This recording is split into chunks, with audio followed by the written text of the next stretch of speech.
fifth graders, and welcome to your language arts lesson for today.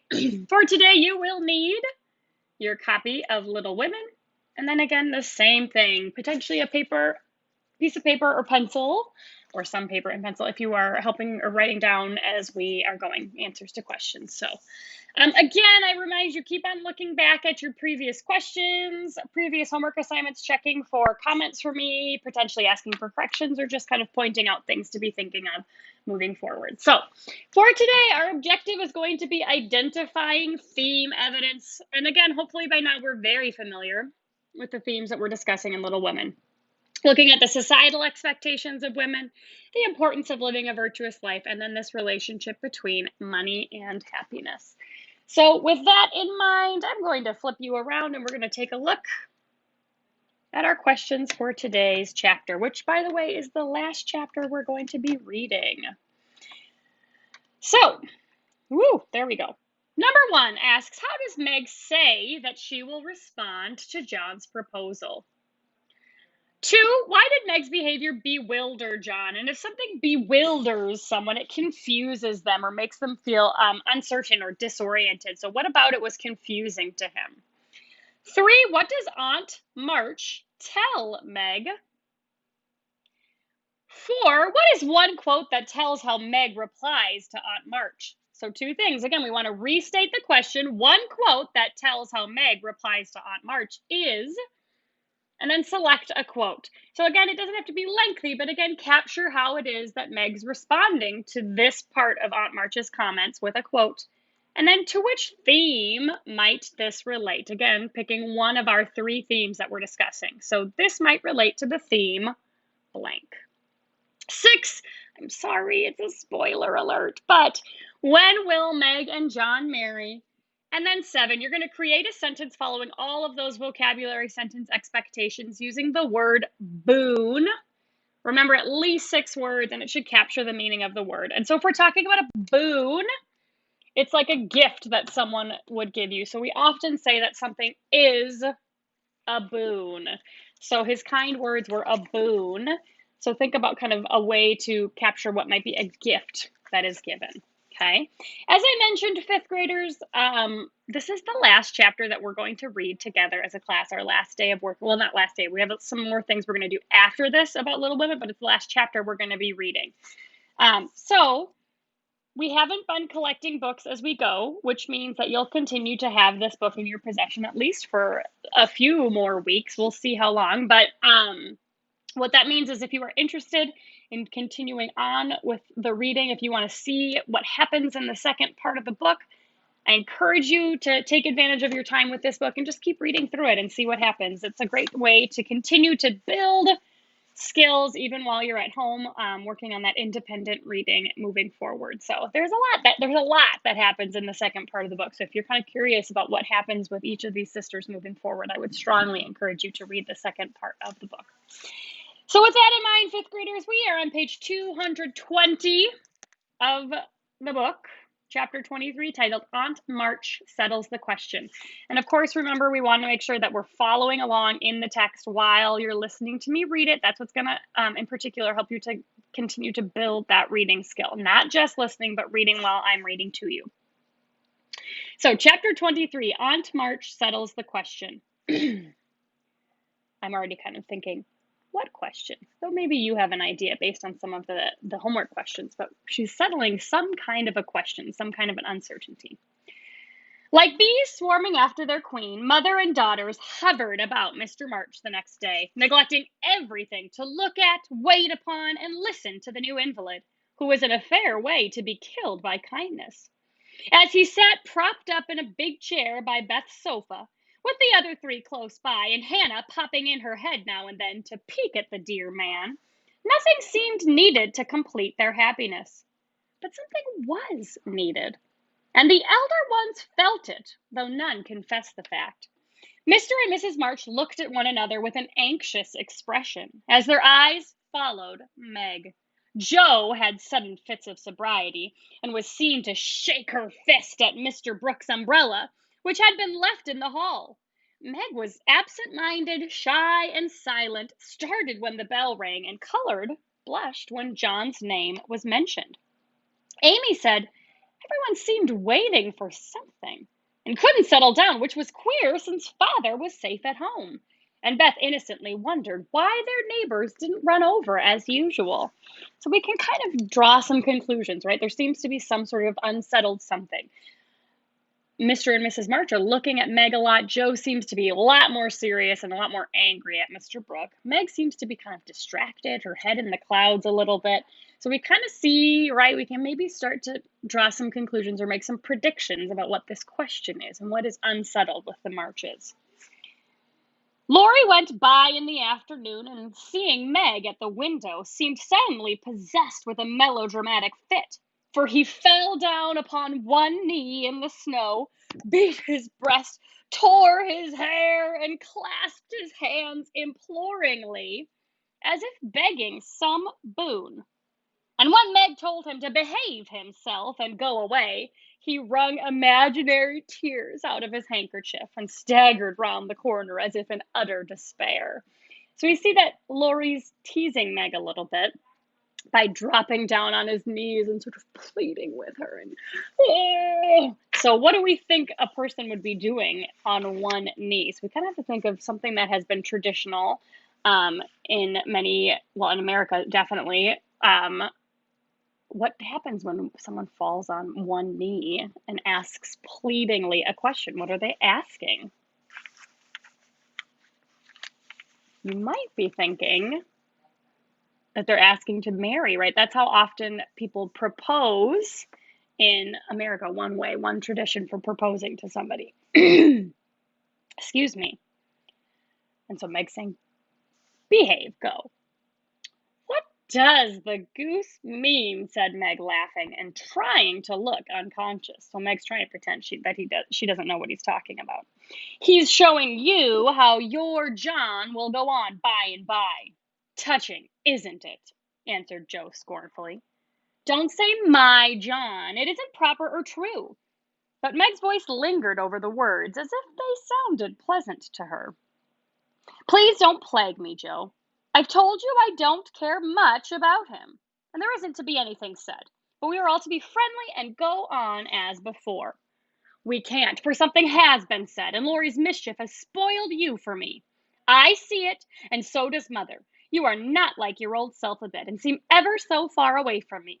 I don't mean to plague you, and will bear it like a man, but I do wish it was all settled. I hate to wait, so if you mean ever to do it, make haste and have it over quickly, said Joe pettishly. So she's saying, if you're going to get married, if you're going to get engaged, just do it already and get it over with. I can't say or do anything till he speaks. And he won't, because Father said I was too young, began Meg, bending over her work with a queer little smile, which suggested that she did not quite agree with her father on that point. If he did speak, you wouldn't know what to say, but would cry or blush or let him have his own way instead of giving a good, decided no. I'm not so silly and weak as you think. I know just what I should say, for I've planned it all, so I needn't be taken unawares. There's no knowing what may happen, and I wished to be prepared. So this is where fifth graders, we're gonna see the answer to this first question of ours, okay? That Meg's gonna say how she would respond to John's proposal. Joe couldn't help smiling at the important air which Meg had unconsciously assumed, and which was as becoming as the pretty color varying in her cheeks. Would you mind telling me what you'd say? Asked Joe, more respectfully. Not at all. You are 16 now, quite old enough to be my confidant, and my experience will be useful to you by and by, perhaps, in your own affairs of this sort. Don't mean to have any. It's fun to watch other people philander, but I should feel like a fool doing it myself, said Joe, looking alarmed at the thought. I think not. If you liked anyone very much and he liked you. Meg spoke as if to herself, and glanced out at the lane where she had often seen lovers walking together in the summer twilight. I thought you were going to tell your speech to that man, said Joe, rudely shortening her sister's little reverie. Oh, I should merely say, quite calmly and decidedly, thank you, Mr. Brooke. You are very kind, but I agree with father that I am too young to enter into any engagement at present. So please say no more, but let us be friends as we were. That's question one. That's stiff and cool enough. I don't believe you'll ever say it, and I know he won't be satisfied if you do. If he goes on like the rejected lovers in books, you'll give in rather than hurt his feelings. No, I won't. I shall tell him I've made up my mind, and I shall walk out of the room with dignity. Meg rose as she spoke, and was just going to rehearse the dignified exit, when a step in the hall made her fly into her seat and begin to sew as fast as if her life depended on finishing that particular seam in a given time. So we see at this point that Meg's declaring how put together and dignified she'll be, that she won't be emotional and she won't flutter about and act flustered. She's going to be very composed when Mr. Brooke comes and proposes to her. But then she hears a footstep in the hall and immediately gets nervous, thinking maybe this is Mr. Brooks. So she kind of gets very flustered and goes to her chair and starts sewing very furiously. So Meg's saying one thing, but her behavior is indicating something else altogether. Joe smothered a laugh at the sudden change, and when someone gave a modest tap, opened the door with a grim aspect which was anything but hospitable. Good afternoon. I came to get my umbrella. That is, to see how your father finds himself today, said Mr. Brooke, getting a trifle confused as his eye went from one telltale face to the other. So now he's getting flustered because Joe and Meg's faces have indicated that they probably have just been talking about him. It's very well. He's in the rack. I'll get him and tell it you are here. And so Joe's now kind of confusing herself and getting flustered too. And having jumbled her father and the umbrella well together in her reply, Jo slipped out of the room to give Meg a chance to make her speech and air her dignity. But the instant she vanished, Meg began to sidle toward the door, murmuring, Mother will like to see you. Pray, sit down. I'll go call her. Don't go. Are you afraid of me, Margaret? And Mr. Brooke looked so hurt that Meg thought she must have done something very rude. She blushed up to the little curls on her forehead, for he had never called her Margaret before, and she was surprised to find how natural and sweet it seemed to hear him say it. Anxious to appear friendly and at her ease, she put out her hand with a confiding gesture and said gratefully, How can I be afraid when you have been so kind to father? I only wish I could thank you for it. Shall I tell you how? Asked Mr. Brooke, holding the small hand fast in both his own, and looking down at Meg with so much love in the brown eyes that her heart began to flutter, and she both longed to run away and to stop and listen. Oh, no, please don't. I'd rather not, she said, trying to withdraw her hand and looking frightened in spite of her denial. I won't trouble you. I only want to know if you care for me a little, Meg. I love you so much, dear, added Mr. Brooke tenderly. This was the moment for the calm, proper speech. But Meg didn't make it. She forgot every word of it, hung her head, and answered, I don't know, so softly that John had to stoop down to catch the foolish little reply. He seemed to think it was worth the trouble, for he smiled to himself as if quite satisfied, pressed the plump hand gratefully, and said in his most persuasive tone, Will you try and find out? I want to know so much, for I can't go to work with any heart until I learn whether I am to have my reward in the end or not. I'm too young, faltered Meg, wondering why she was so fluttered, yet rather enjoying it. I'll wait, and in the meantime, you could be learning to like me. Would it be a very hard lesson, dear? Not if I chose to learn it, but please choose to learn, Meg. I love to teach, and this is easier than German, broke in John, getting possession of the other hand, so that she had no way of hiding her face as he bent to look into it. His tone was properly beseeching, but stealing a shy look at him, Meg saw that his eyes were merry as well as tender, and that he wore the satisfied smile of one who had no doubt of his success. So in the midst of all of this, Meg looks at Mr. Brooke, and when she looks at him, he's got this look of like, Yeah, she loves me and she's definitely going to try and to be married to me. So he's looking very confident. And it's going to irk Meg to see him so self-assured and sure that, I know it. She likes me. This nettled her. That's one of our vocab words, right? Irritated her, nettled her. Annie Moffat's foolish lessons in coquetry. We learned that word actually with Legend of Sleepy Hollow. This flirtation, right? To be a coquette is to be a flirt. So coquetry is like flirtation. Annie Moffat's foolish lessons in coquetry came into her mind, and the love of power which sleeps in the bosom of the best of little women woke up all of a sudden and took possession of her.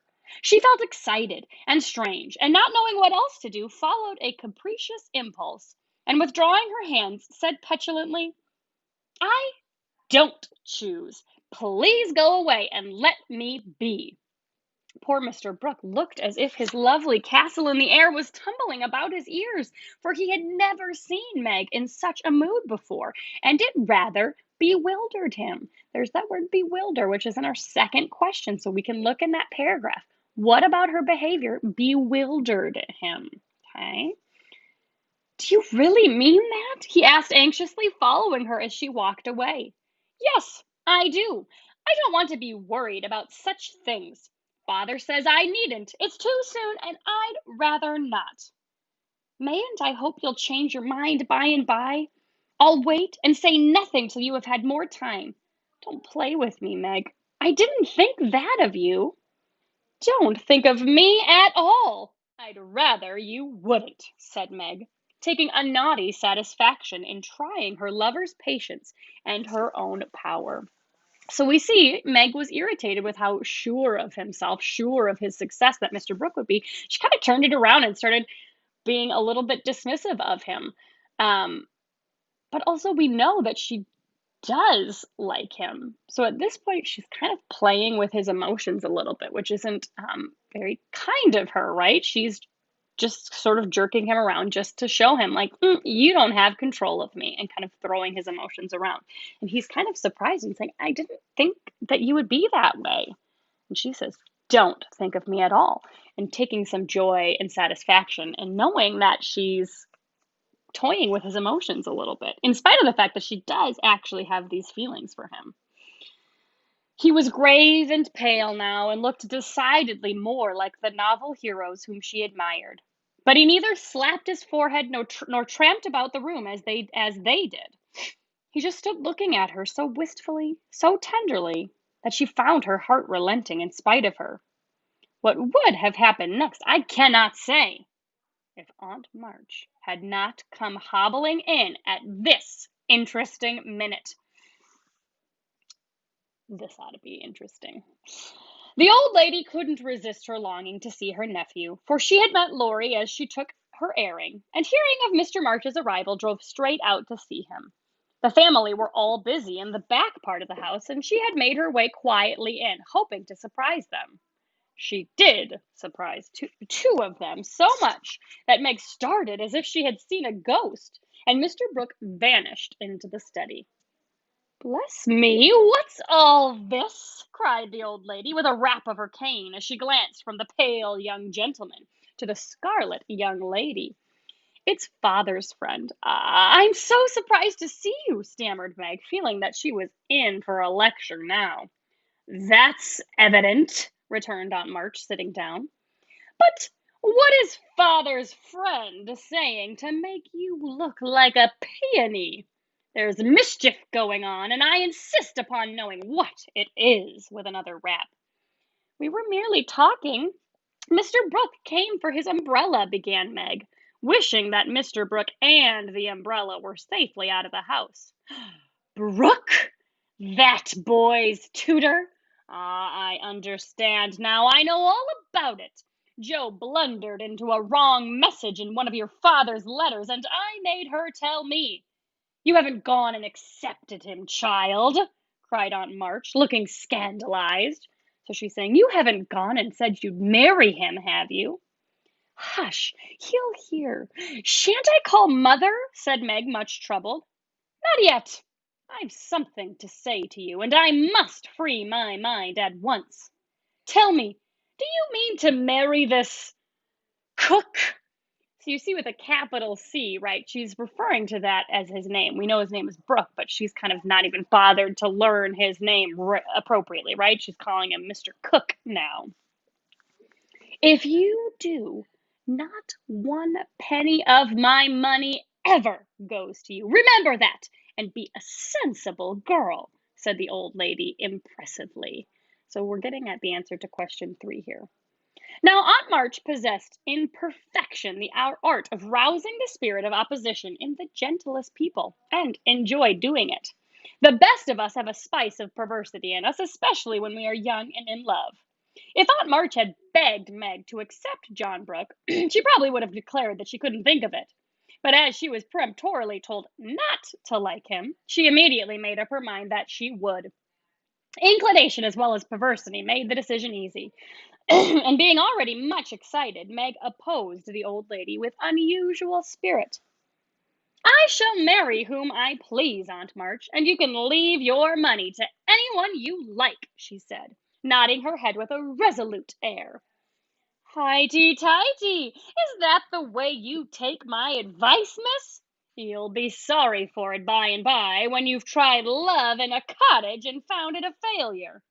It can't be a worse one than some people find in big houses, retorted Meg. So who is Meg referring to, these some people?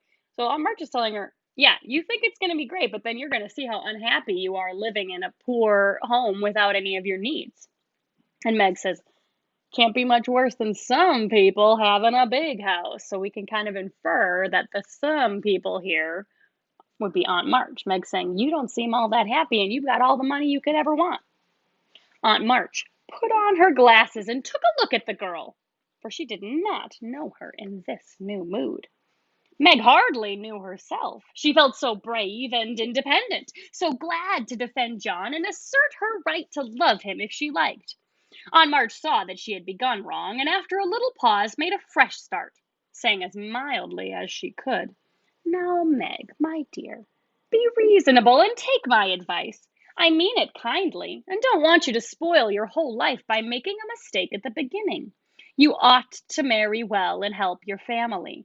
It's your duty to make a rich match, and it ought to be impressed upon you. Father and mother don't think so. They like John, though he is poor. Your parents, my dear, have no more worldly wisdom than 2 babies. I'm glad of it, cried Meg stoutly. Aunt March took no notice, but went on with her lecture. This Rook is poor, and hasn't got any rich relations, has he? No, but he has many warm friends. You can't live on friends. Try it and see how cool they'll grow. He hasn't any business, has he? Not yet. Mr. Lawrence is going to help him.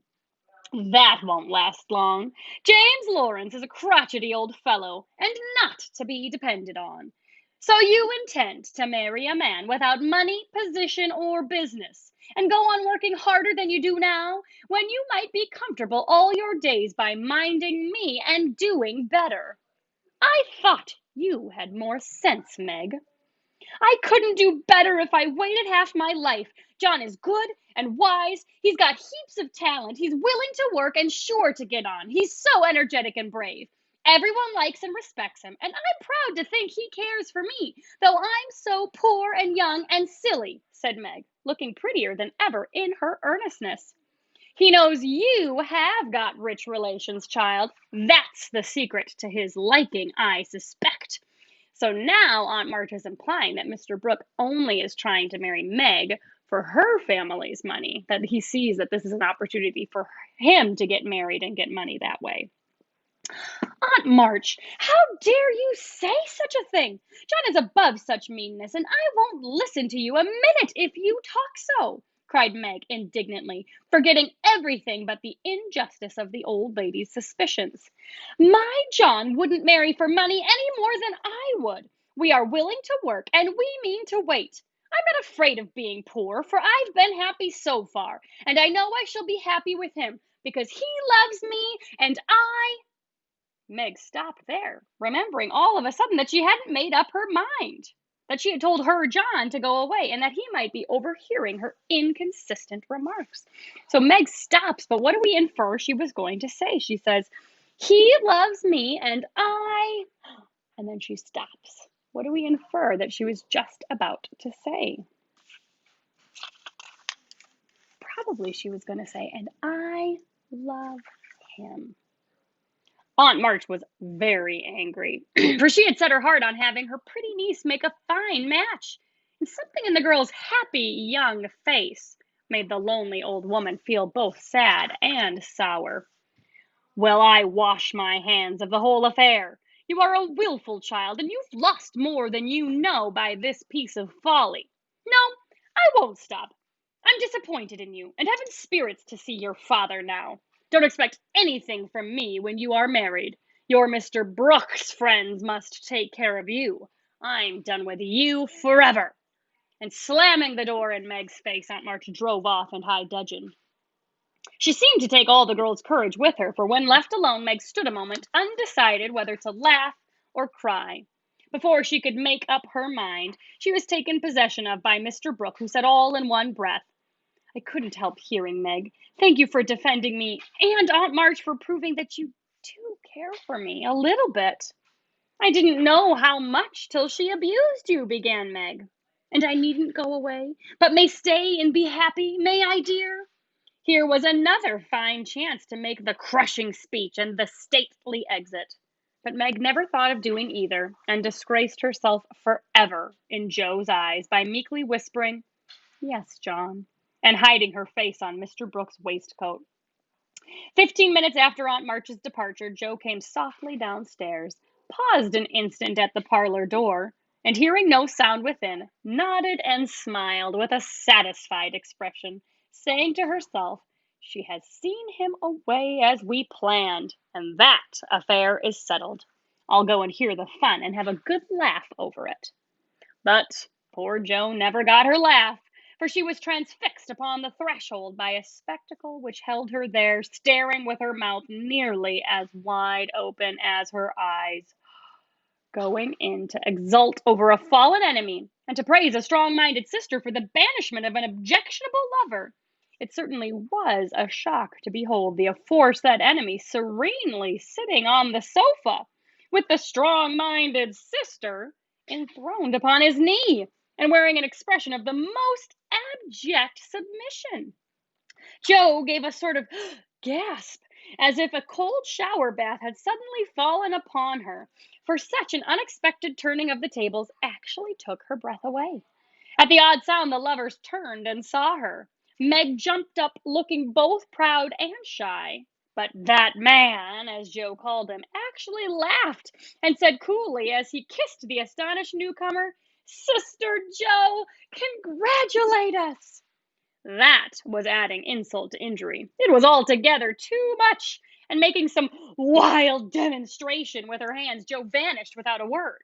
Rushing upstairs, she startled the invalids by exclaiming tragically as she burst into the room, "Oh, do somebody go down quick! John Brooke is acting dreadfully, and Meg likes it!" Mr. and Mrs. March left the room with speed, and casting herself upon the bed, Jo cried and scolded tempestuously as she told the awful news to Beth and Amy. The little girls, however, considered it a most agreeable and interesting event, and Jo got little comfort from them. So she went up to her refuge in the garret and confided her troubles to the rats. Nobody ever knew what went on in the parlor that afternoon, but a great deal of talking was done, and quiet Mr. Brooke astonished his friends by the eloquence and spirit with which he pleaded his suit, told his plans, and persuaded them to arrange everything just as he wanted it. The tea bell rang before he had finished describing the paradise which he meant to earn for Meg, and he proudly took her into supper, both looking so happy that Jo hadn't the heart to be jealous or dismal. Amy was very much impressed by John's devotion and Meg's dignity. Beth beamed at them from a distance, while Mr. and Mrs. March surveyed the young couple with such tender satisfaction that it was perfectly evident Aunt March was right in calling them as unworldly as a pair of babies. No one ate much, but everyone looked very happy, and the old room seemed to brighten up amazingly when the first romance of the family began there. "You can't say nothing pleasant ever happens now, can you, Meg?" said Amy, trying to decide how she would group the lovers in the sketch she was planning to make. "No, I'm sure I can't. How much has happened since I said that?" "Seems a year ago," answered Meg, who was in a blissful dream lifted far above such common things as bread and butter. "The joys come close upon the sorrows this time, and I rather think the changes have begun," said Mrs. March. "In most families there comes now and then a year full of events. This has been such a one, but it ends well after all." "Hope the next will end better," muttered Joe, who found it very hard to see Meg absorbed in a stranger before her face, for Joe loved a few persons very dearly, and dreaded to have their affection lost or lessened in any way. So part of Joe's struggle with this is seeing that her friend Meg, I mean, yes, sister, but is going to be kind of distanced from her. She'll lose her a little bit in all of this. "I hope this third year from this will end better. I mean it shall, if I live to work out my plan," said Mr. Brooke, smiling at Meg as if everything had become possible to him now. This is kind of getting around answer to question 6. Okay, so he's saying, "I hope the third year from now will end better." "Doesn't it seem very long to wait?" asked Amy, who was in a hurry for the wedding. So we're getting even more hints to 6. "I've got so much to learn before I shall be ready. It seems a short time to me," answered Meg, with a sweet gravity in her face never seen there before. "You have only to wait. I am to do the work," said John, beginning his labors by picking up Meg's napkin with an expression which caused Jo to shake her head and then say to herself with an air of relief as the front door banged, "Here comes Laurie. Now we shall have a little sensible conversation." But Jo was mistaken, for Laurie came prancing in, overflowing with spirits, bearing a great bridal-looking bouquet for Mrs. John Brooke, and evidently laboring under the delusion that the whole affair had been brought about by his excellent management. "I knew Brooke would have it all his own way. He always does, for when he makes up his mind to accomplish anything, it's done, though the sky falls," said Laurie when he had presented his offering and his congratulations. "Much obliged for that recommendation. I take it as a good omen for the future, and invite you to my wedding on the spot," answered Mr. Brooke, who felt at peace with all mankind, even his mischievous pupil. "I'll come if I'm at the ends of the earth, for the sight of Joe's face alone on that occasion would be worth a long journey. You don't look festive, ma'am. What's the matter?" asked Laurie, following her into a corner of the parlor, where all had adjourned to greet Mr. Lawrence. "I don't approve of the match, but I've made up my mind to bear it, and shall not say a word against it," said Joe solemnly. "You can't know how hard it is for me to give up Meg," she continued, with a little quiver in her voice. "You don't give her up. You only go halves," said Laurie consolingly. "It never can be the same again. I've lost my dearest friend," sighed Joe. "You've got me anyhow. I'm not good for much, I know, but I'll stand by you, Joe, all the days of my life. Upon my word, I will." And Laurie meant what he said. "I know you will, and I'm ever so much obliged. You are always a great comfort to me, Teddy," returned Joe, gratefully shaking hands. "Well, now, don't be dismal, there's a good fellow. It's all right, you see. Meg is happy. Brooke will fly round and get settled immediately. Grandpa will attend to him, and it will be very jolly to see Meg in her own little house. We'll have capital times after she is gone, for I shall be through college before long, and then we'll go abroad on some nice trip or other. Wouldn't that console you?" "I'd rather think it would, but there's no knowing what may happen in 3 years," said Joe thoughtfully. "That's true. Don't you wish you could take a look forward and see where we all shall be then?" "I do," returned Laurie. "I think not, for I might see something sad, and everyone looks so happy now, I don't believe they could be much improved." And Joe's eyes went slowly round the room, brightened as they looked, for the prospect was a pleasant one. Father and mother sat together, quietly reliving the first chapter of the romance, which for them began some 20 years ago. Amy was drawing the lovers who sat apart in a beautiful world of their own, the light of which touched their faces with a grace the little artist could not copy. Beth lay on her sofa, talking cheerily with her old friend, who held her little hand as if he felt that it possessed the power to lead him along the peaceful way she walked. Jo lounged in her favorite low seat, with the grave, quiet look which best became her. And Laurie, leaning on the back of her chair, his chin on a level with her curly head, smiled with his friendliest aspect and nodded at her in the long glass which reflected them both. So grouped, the curtain falls upon Meg, Jo, Beth, and Amy. Whether it ever rises again depends upon the reception given to the first act of the domestic drama called Little Women. So that's where we end fifth graders. And so you'll see this ending. Louisa May Alcott, the author of this text, printed these in sort of editions in a newspaper. So each chapter sort of appeared as the next part of the story. And so she's kind of saying at the end, maybe I will write more. It kind of depends on how people receive it and if they want more. And so we see they did. People really, really enjoyed her stories about these girls. And so that's why she went on to write this second part of the story. Okay. I realized, fifth graders, that in the midst of the excitement between Aunt March and Meg, we didn't stop to chat a little bit. So we see Aunt March, right, tells Meg, so that was our answer to question 3. And so you were asked to find one quote that really captures how Meg responds to Aunt March. And so again, setting up that answer and then selecting a quote, and then to which theme might this relate? And we're kind of seeing things. I think one in particular stands out here. As Meg's responding to Aunt March's threat to her. So which of these themes would you pick? And that will be for number 5. All right, so fifth graders, if you have questions, of course, reach out. I always enjoy this chapter. I sort of enjoy the back and forth between all of the characters, and Jo's reaction to it is entertaining to me. Aunt March, I always appreciate her salty demeanor. So, all right, so fifth graders, reach out if you have questions, and I'm looking forward to seeing your work.